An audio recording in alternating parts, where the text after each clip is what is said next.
नमस्कार. मी भाऊ तोरसेकर. तुम्ही बघत आहात प्रतिपक्ष. मित्रांनो,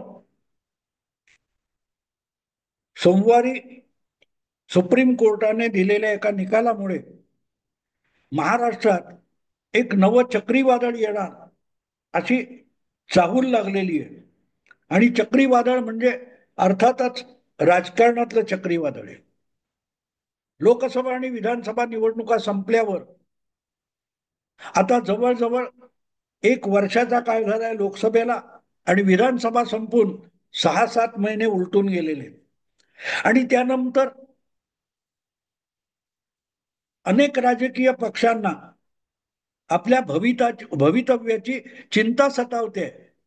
पवार आहेत, उद्धव ठाकरे आहेत, काँग्रेस पक्ष आहे. यांना विधानसभेमध्ये इतका सपाटून मार बसला की 3 पक्षांच्या महाविकास आघाडीतला एकत्रितपणे 50चा आकडा सुद्धा पार करता आला नाही.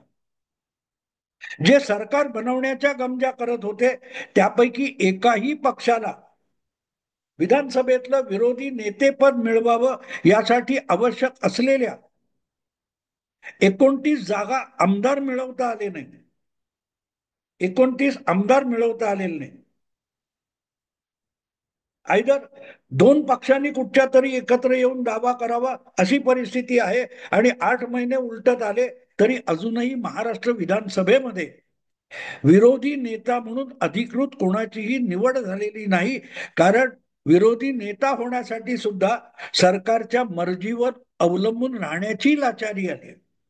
आणि नजीकच्या काळात ना लोकसभेच्या निवडणुका आहेत ना विधानसभेच्या निवडणुका आहेत, आणि त्यामुळे संपूर्ण राजकारण मरगळलेलं होतं. माध्यमांना तर बातम्या कुठून कुठून खरवडून काढायच्या. म्हणजे तुम्हाला एक आमच्या बालपणीची आठवण सांगतो की दूध वगैरे आजच्या इतकं प्रचंड प्रमाणावर दूध वगैरे मिळत नव्हतं. तर दुधावरची साय ही फार दुर्मिळ असायची. आणि त्यामुळे दुधाचं भांड, दूध संपलं की दुधाच्या बाजूला, त्या पातेल्याच्या आतल्या बाजूला जी साय लागलेली खरवड असायची ना, ती खाण्यासाठी सुद्धा आम्हा पोरांची झुंबड उडायची. खरवडून खरवडून त्या दुधाची साय आम्ही खायचो. आजच्या महाराष्ट्रातल्या विरोधी पक्षाची अवस्था, माध्यमांची अवस्था तशी झालेली आहे. खरवडून खरवडून कुठल्या सनसनाटी बातम्या बनवायच्या ही माध्यमांची अत्यंत लाचारी झालेली आहे. त्यामुळे एकनाथ शिंदे आपल्या गावी दरे गावी गेले, लगेच शिंदे नाराज आहेत. शिंदे मुंबईत आले, अमुक तमुक. अजितदादा नाराज आहेत, अजितदादावर एकनाथ शिंदे नाराज आहेत. देवेंद्र फडणवीस आणि एकनाथ शिंदे असा डाव खेळतायत. या सगळ्याला खरवड म्हणतात मित्र, खरवड. खरवडून खरवडून काहीतरी बातम्या बनवायच्या, कारण बातमीच नाहीये. आणि कोण केला होता? हा, पवार असा डाव खेळले, पवार डोकं वापरून खेळले, वगैरे वगैरे. पवार शांत बसले तिकडे, गुपचूप काका पुतणे एकमेकांबरोबर चहा कॉफी वगैरे पित आहेत. आणि यांना त्याच्यामध्ये वाद दिसतोय. माध्यमांची इतकी अवस्था वाईट झाली की जागा वाटपावरून भांडण, ह्याच्यावरून भांडण. अरे गेले 8 महिने कुठच्या तरी पालकमंत्री पदावरून भांडण, कुठल्या तरी खाते वाटपावरून भांडण. त्याच शिळ्या कोढीला ऊत देण्याची वेळ आली आहे. याचं कारण निवडणुका होण्याची कुठलीही दूरची शक्यता दिसत नव्हती. अशा वेळेला आज महाराष्ट्रामध्ये निवडणुका होऊ शकतील तर त्या फक्त स्थानीय लोकाधिकार, स्थानीय संस्था ज्या असतात, महापालिका, नगरपालिका, जिल्हा परिषदा, जिल्हा तालुका पंचायती, अशा ज्या निवडणुका आहेत, तिसऱ्या चौथ्या फळीतल्या लोकशाही संस्था आहेत, सत्तास्थानं आहेत, त्या स्थानावर जितकी तुमची एखाद्या पक्षाची ताकद आणि प्रतिनिधित्व असते त्याच्यावर त्या पक्षाचं बळ ठरतं. अनेक पक्ष, मुंबईत भाजप असेल, शिवसेना असेल किंवा राष्ट्रवादी काँग्रेस पक्ष असेल, हे पक्ष नेहमी स्थानिक निवडणुकांपासून आपले पाय जमवत आले, पाळंमुळं रुजवत आले, आणि त्यातून राज्यव्यापी पक्ष होऊ शकले. शिवसेनेसारखा पक्ष, एक संघटना होती, तिचा पक्ष झाला. तो 68 साली पहिल्यांदा शिवसेनेने मुंबई महापालिकेची निवडणूक लढवली होती आणि सगळ्या विरोधी पक्षांना दणका देत काँग्रेस समोर 2 नंबरचा पक्ष मुंबईत शिवसेना झाली, तो 68 मध्ये. त्याच्या 6 महिने आधी ठाणे नगरपालिका होती, महापालिका नव्हती. ती ठाणे नगरपालिका शिवसेनेने प्रजा समाजवादी पक्षाबरोबर आघाडी करून जिंकली. आणि असं हळूहळू करत शिवसेना हा पक्ष अनेक जिल्ह्यामध्ये शहरांमध्ये उभा राहिला आणि मग हळूहळू ग्रामीण भागापर्यंत झिरपला. आणि त्यामुळे कुठच्याही पक्षाची ताकद ही निवडून आलेल्या आमदारांची असण्यापेक्षा या स्थानिक संस्थांमध्ये त्यांचं किती प्रतिनिधित्व आहे त्याच्यावर ठरत असते. ह्याचं आणखीन एक कारण तुम्हाला सांगतो. आता गेल्या लोकसभा निवडणुकीच्या वेळेला एक मोठी गोष्ट 1 वर्षापूर्वी घडली. कोल्हापूरमध्ये आधीच्या लोकसभेमध्ये शिवसेनेचे आमदार होते, मला वाटते संजय मंडलिक वगैरे कोणतरी. ते नंतर एकनाथ शिंदे बरोबर गेले. तरीही उद्धव ठाकरेंनी कोल्हापूरचा आपला खासदार होता म्हणून दावा मांडलेला होता. पण जेव्हा शरद पवारांनी शाहू महाराजांची भेट घेतली आणि त्यांना महाविकास आघाडीचा उमेदवार व्हायचं आमंत्रण दिलं, तेव्हा जिंकणारा उमेदवार पाहिजे म्हणून शरद पवारांनी शाहू महाराजांना गळ घातली. पण पवारांनी पसरलेल्या जाळ्यामध्ये संजय राऊत आणि शिवसेना उबाठा आयती जाऊन अडकली. संजय राऊतांनी स्टेटमेंट केलं की शाहू महाराज यांनी स्वतःची उमेदवारी जाहीर करावी. कुठल्याही पक्षातर्फे उभा राहून ते महाविकास आघाडीचे उमेदवार असतील, पक्ष कुठला हे शाहू महाराजांनी ठरवायचं. आणि महाराजांनी ती जागा वाटपामध्ये शिवसेनेची असताना सुद्धा काँग्रेस पक्ष निवडला. त्यामुळे आपोआपच ती जागा काँग्रेस पक्षाला गेली. आणि म्हणून काँग्रेस पक्षाचा हक्क असलेली बाजूची सांगली लोकसभा ही जागा उद्धव ठाकरे यांनी जबरदस्तीने आपल्याकडे घेण्याचा प्रयत्न केला. वास्तविक शिवसेनेची सांगली जिल्ह्यामध्ये काहीही ताकद नाही, काहीही नाही. आणि त्याचं सगळ्यात मोठं उदाहरण म्हणजे सांगली मिरज कुपवाड नावाची जी महापालिका आहे, त्या महापालिकेत नाव घ्यायला 4-5 नगरसेवक सुद्धा शिवसेनेचे नाहीत. 7 आमदारापैकी किती आमदार ते तर विसरा, पण महापालिकेत देखील तुमचे 5 नगरसेवक नसताना तुम्ही थेट सांगली लोकसभेवर दावा करणं हा मूर्खपणा होता.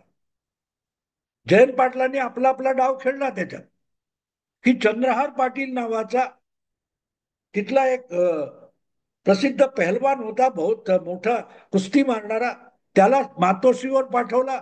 उद्धव ठाकरेंनी त्याला शिवबंधन मानलं आणि लगेच दुसऱ्या दिवशी सांगलीतला शिवसेनेचा महाविकास आघाडीचा उमेदवार म्हणून चंद्रहार पाटलाला घोषित केलं. पण आधार काय होता? शिवसेना सांगलीत आहे कुठे? कारण शिवसेनेची ताकद ही नगरपालिका महापालिका इथे संघटना बांधून बांधून उभी राहिलेली आहे. आणि सांगली महापालिका नगरपालिका जिल्हा परिषद यात शिवसेनेचं नाव घ्यायला कोणी नाही. आणि म्हणून कुठलाही पक्ष उभा करताना ते करावं लागतं. म्हणून शिवसेने मोठ्या मोठ्या गर्जना केल्या सांगलीला जाऊन. पण विशाल पाटील या काँग्रेसच्या बंडखोर उमेदवाराने शिवसेनेच्या खऱ्याखुऱ्या पहलवानाला आसमान दाखवलं आणि पाडी पाजलं. कारण सांगली जिल्ह्यामध्ये शिवसेनेची संघटनाच नाहीये. आणि ही बाब लक्षात घेण्यासारखी आहे मित्र. आणि म्हणून महापालिका निवडणुका ज्या गेल्या जवळजवळ मला वाटतं 4-5 वर्ष रखडलेले, 4 वर्ष तरी आहेत. कारण लॉकडाऊन लागला, सगळ्या निवडणुका रद्द करण्यात आल्या. मला वाटते पहिला लॉकडाऊन, दुसरा लॉकडाऊन चालू असतानाच विरार, नवी मुंबई, कोल्हापूर अशा 5 महापालिकांच्या निवडणुका होऊ शकणार नाहीत म्हणून स्थगित केल्या. त्या जवळजवळ 4 वर्ष उलटल्या, तिथे निवडणुका होऊ शकल्या नाहीत. त्यानंतर होता होता ज्या ज्या महापालिकांची मुदत संपली तिथे निवडणूक घ्यायला उद्धव ठाकरे घाबरत होते. म्हणून पोटनिवडणुका विधानसभेच्या होत होत्या, पण महापालिकेच्या निवडणुका झाल्या नव्हत्या. नंतरच्या 2.5 वर्षामध्ये महायुतीचं सरकार आलं, पण सुप्रीम कोर्टात कुठले ना कुठले स्थगिती आदेश असल्यामुळे त्याही निवडणुका रेंगाळत झाल्या. आणि आता मी बोलतोय तेव्हा सोमवारी सुप्रीम कोर्टाने या सगळ्या स्थगिती बाजूला ठेवा आणि स्थानिक पातळीवर सगळ्या स्थानिक निवडणुका झाल्या पाहिजेत असा फतवा काढला नाही, तर त्यासाठी मुदत घालून दिलेली. आगामी 4 महिन्यामध्ये मुंबई महाराष्ट्रातल्या सगळ्याच्या सगळ्या स्थानिक संस्थांच्या म्हणजे नगरपालिका, महापालिका, जिल्हा परिषद वगैरे या निवडणुकांची आगामी 4 महिन्यामध्ये घोषणा झाली पाहिजे आणि 6 महिन्यामध्ये निवडणुका उरकल्या पाहिजेत असा सुप्रीम कोर्टाने आदेश दिलेला आहे. तारखा आणि वेळापत्रक ठरवणं याचे अधिकार राज्य निवडणूक आयोगाकडे असतील, पण मुदत त्यांनी पाळली पाहिजे. एखाद्या ठिकाणी अपवाद करणं हा सुद्धा निवडणूक आयोगाला अधिकार आहे. पण एक गोष्ट साफ आहे की कुठल्याही परिस्थितीत निवडणुका टाळल्या जाणार नाहीत. आणि 6 महिने म्हणजे डिसेंबर पर्यंत 8 महिने आपण धरले तरी एक गोष्ट साफ आहे की कुठल्याही परिस्थितीत महापालिका, जिल्हा परिषद या स्थानिक निवडणुका होणार आहेत. आणि त्यामुळे मरगळलेल्या महाराष्ट्रातल्या सर्व पक्षीय राजकारणाला जी मरगळ आलेली होती ती झटकून सगळ्या पक्षांना, नेत्यांना आणि संघटनांना कामाला लागावं लागेल. निवडणुकांचं आमिष समोर असेल, कुठलं तरी पद आणि निवडणूक लढवण्याचं आमिष असलं तरच वेगवेगळ्या पक्षांचे कार्यकर्ते कामाला लागतात. स्थानिक पातळीवरचं जे दुय्यम, तिय्यम, तिसऱ्या, चौथ्या पातळीवरचं नेतृत्व असतं ते कामाला लागतं. आणि ते कामाला लागलं की पक्षामध्ये गजबज सुरू होते.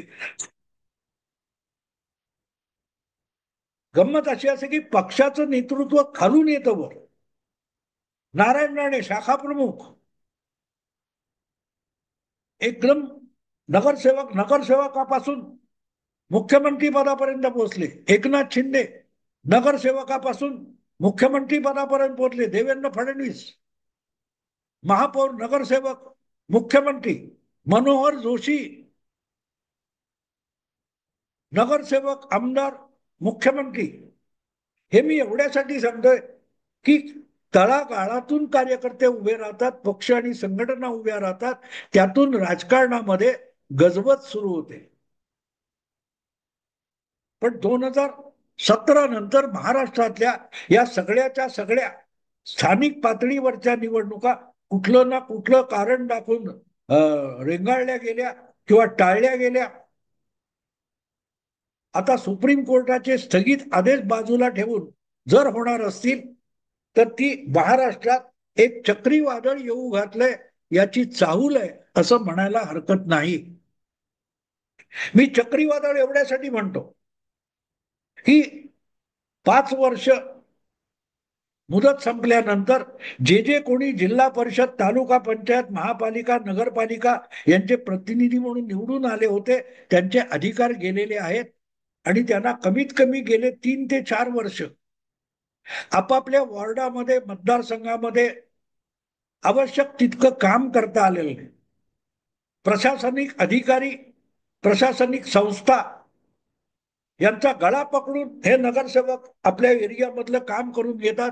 कुठला तरी रस्ता बांधून घेतात, कुठे पाणी पुरवठ्याच्या पाईपलाईन बदलून घेतात, दुरुस्त करून घेतात, शाळा बांधून घेतात, इस्पितळ, दवाखाने, ज्या स्थानिक पातळीवर ज्याला आपण नागरी सुविधा म्हणतो त्या राबवणारी जी यंत्रणा असते ती यंत्रणा आळसावलेली असेल तर त्यासाठी दाद मागण्याची सामान्य नागरिकासाठी एकमेव जागा असते ती म्हणजे नगरसेवक किंवा स्थानिक संस्थेचा स्थानिक प्रतिनिधी.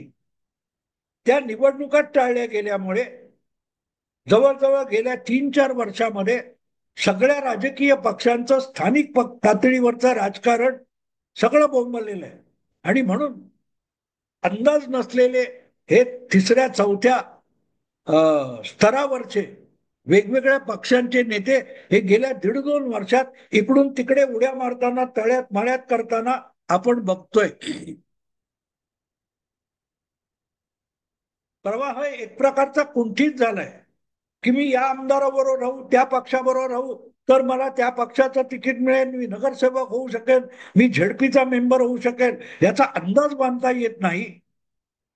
तेव्हा स्थानिक पातळीवरचं जे नेतृत्व असतं, छोटे कार्यकर्ते असतात किंवा नेते असतात, त्यांची गोची होत असते.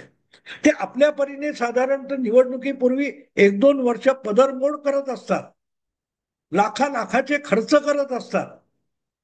एक वॉर्ड लेवलवर मुंबईत असेल तर साधारण 40-50 लाख पण एका नगरसेवक उमेदवारीला करावा लागतो. 100-200 कार्यकर्ते, त्यांची चैन करावी लागते, त्यांना आपल्या सतत बरोबर ठेवायचं. आपली ताकद पक्षाच्या वरिष्ठ नेतृत्वाला दाखवली तरच आपल्याला तिकीट मिळणार असतं. त्यामुळे कोण मुख्यमंत्री असेल, मंत्री असेल किंवा खासदार वगैरे असेल, त्याची सभा असेल तर आपापल्या वॉर्डातून 100, 150, 200 माणसं गर्दीसाठी घेऊन जाणं, ह्याच्यासाठी त्या स्थानिक इच्छुक उमेदवाराला पदरमोड करावी लागत असते. ती त्याची येणाऱ्या वॉर्डातल्या निवडणुकीसाठीची गुंतवणूक असते. मुंबई सारख्या शहरात कदाचित 50 लाख ते 1 कोटी रुपये एखादा इच्छुक खर्च करत असेल, पुण्याला काहीतरी 50 लाखापर्यंत होत असेल, किंवा अगदी छोटे संभाजीनगर असेल, नागपूर असेल, तिथे 20-25 लाख तर खर्चावे लागतात. आणि ही केलेली गुंतवणूक असते. त्यानंतर निवडणूकच होणार नसेल तर त्या लोकांनी करायचं काय? ही गेल्या जवळजवळ 2-3 वर्षामध्ये हा स्थानिक पातळीवरच्या नवनेतृत्वाला भेडसावणारा प्रश्न होता. त्याच्यावर सुप्रीम कोर्टाने उत्तर दिले की 4 महिन्यात निवडणुकीची घोषणा झाली पाहिजे आणि 6 महिन्यात निवडणुका उरकल्या पाहिजे. म्हणजे जास्तीत जास्त ऑक्टोबर-नोव्हेंबर पर्यंत या स्थानिक पातळीवरच्या ज्या संस्था आहेत त्यांच्या निवडणुका होतील आणि छोटे छोटे तरी सत्ता आणि अधिकार आपल्याला मिळतील. मग नगरसेवक, महापौर, स्थायी समितीचा अध्यक्ष, जिल्हा परिषदेचा अध्यक्ष, ही छोटी छोटी पद आहेत, पण ते छोटे छोटे अधिकार आपल्या परिसरामध्ये, आपल्या विभागामध्ये आपली हुकूमत चालवायला आणि प्रस्थापित करायला उपयोगी ठरत असतात. नसेल तर प्रत्येक वेळेला 10-15 लाख लोकवस्तीतल्या किंवा कमीत कमी 4-5 लोकवस्तीतल्या लोकांना एका आमदाराकडे धाव घ्यावी लागते. कारण विधानसभेचा मतदारसंघ साधारण 4 ते 6-7 लाख लोकवस्तीचा असतो. विधानसभेचा, लोकसभेचा मोठा, पण वॉर्ड जो असतो तो एक 10-12 हजारापासून 2-3 लाखापर्यंत असू शकतो. आणि तिथे हुकूमत असलेले जे स्थानिक नेते कार्यकर्ते असतात ते पक्षाला बळकटी देत असतात. लोकसभा, विधानसभा जिंकण्याच्या दृष्टीने आपली किती ताकद आहे ती आजमावण्याची ही जागा असते. या जागी तुमच्या किती नगरसेवक आहेत याचा विचार केला जातो. आणि म्हणून हे जे आता तळ्यात मळ्यात चाललेलं आहे, गेली 2-3 वर्ष उबाठा शिवसेनेतून शिंदे शिवसेनेत, काँग्रेसमधून भाजपमध्ये, राष्ट्रवादी शरद पवार गटातून अजितदादांकडे, किंवा आणखी कुठल्या पक्षाकडे हा जो तळ्यात मळ्यात बेडूक उड्या मारण्याचा उद्योग चालू आहे, तो या निवडणुका होतील त्यानंतर संपेल.